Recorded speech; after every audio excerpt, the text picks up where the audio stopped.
sole.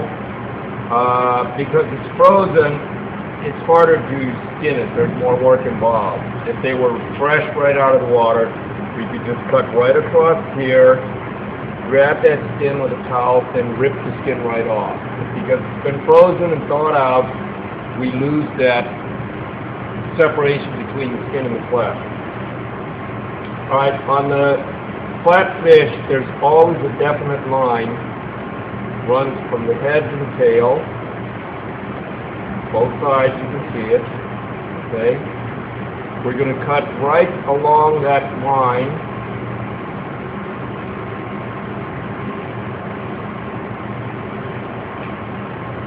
Alright, now here's where you got to start using your boning knife properly, because we want to cut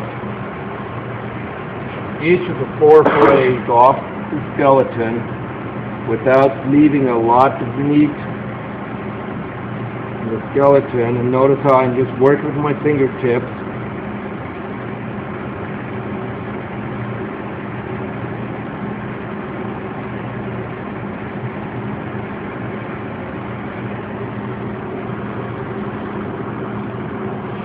Work the tip of the knife, that's all you're really using. Should come out nice and clean like we're getting here.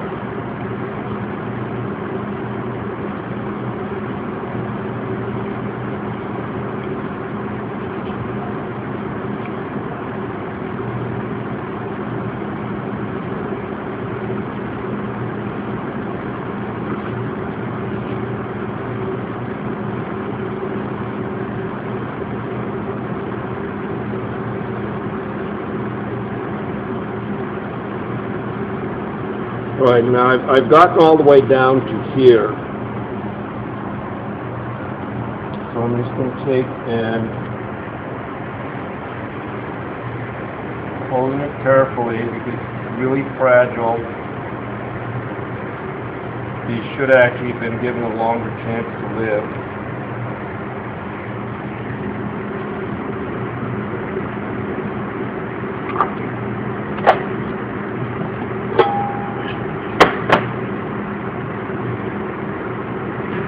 You're saying he's a little small?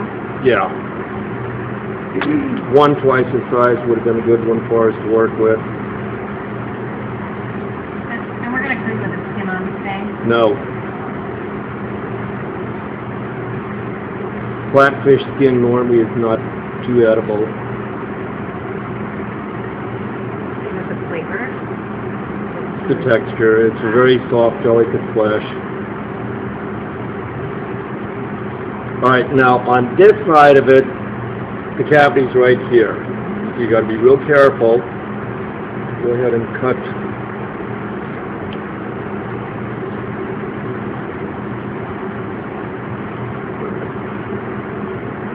Be careful now, because these have been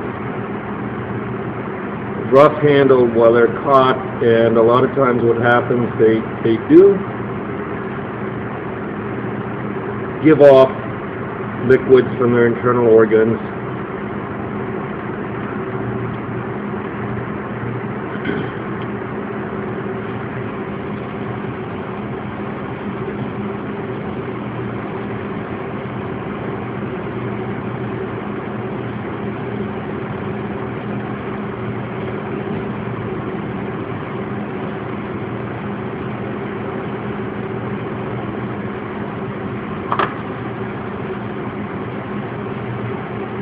Good.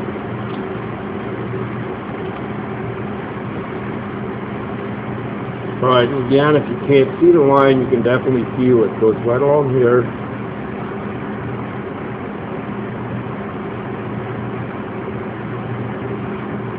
If you've not worked with fish a lot, notice there's no eyes in the side because they're both over here. Weird.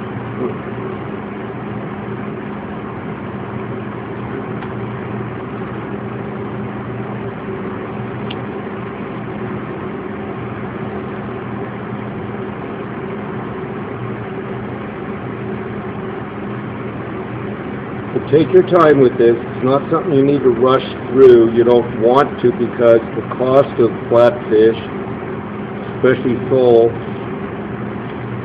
You want to try to serve as much of that as possible. Now, if you have fresh ones and we were skinning this before we cut the fillets off, we could take it and have left it just as it was, with this fillet pulled back and this fillet where it opened out. We could do something like a crab or a shrimp stuffing, put it into it and bake it. But on doing something like that, you would have left the skin on the bottom side. It gives you a little bit more structure, stability when you're working with it. Alright, just be careful to see these bones here. These are coming off. So just once you get past that larger part of the fillet right here, a lot of this flesh is what's on the fin section, and that flesh isn't really worth trying to save. It's too thin.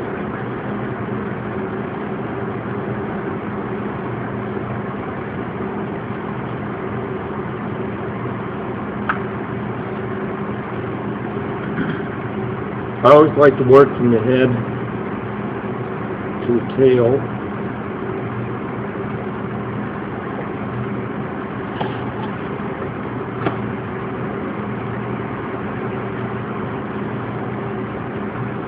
And don't worry about trying to get all the fillet all the way down to here, because it's so thin, it's not really worth it on a fish this size.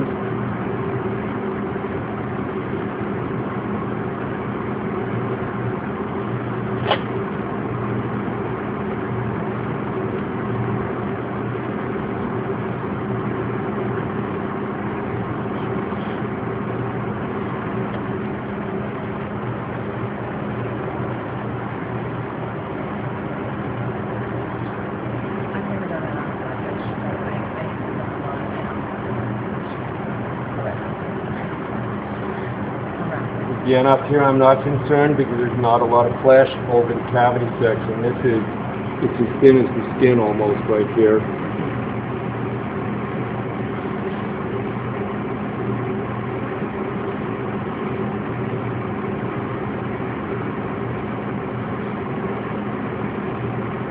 And you can see that this part of the flesh here, that discoloration, is not harmful. It's going to remove that when we skin it.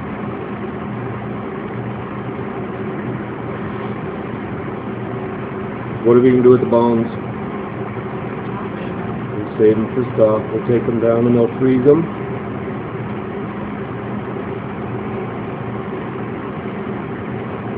But before we do that though, we're just going to take them to the sink, good sprayer, get all these cuts out and rinse out all of that glue stuff.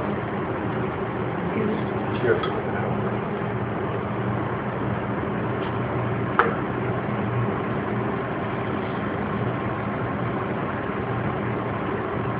Alright, when you skin it, have it close to the edge of the table because you want your blade flat down on the board.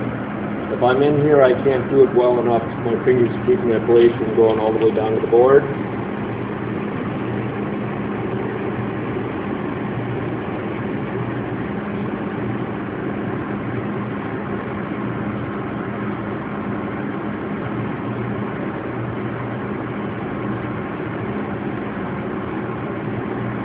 This part,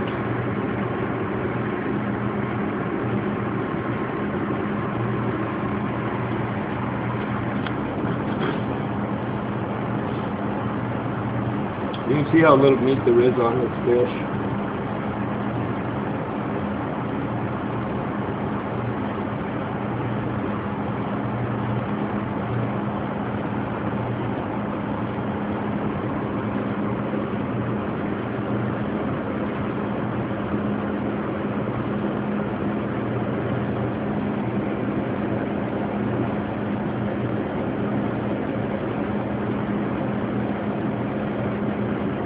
Then let's cut this thin little strip off here. It's completely edible, but by the time the rest of it cooks, This is gone.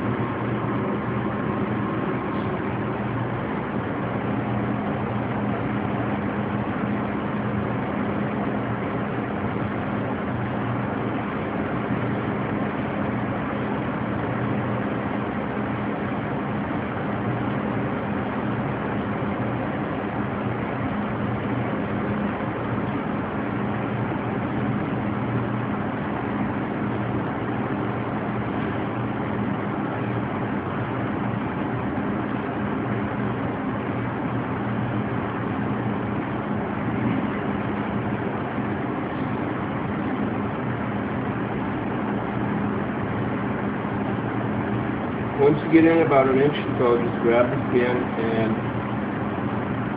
pulling the fish right over the blade or under the blade.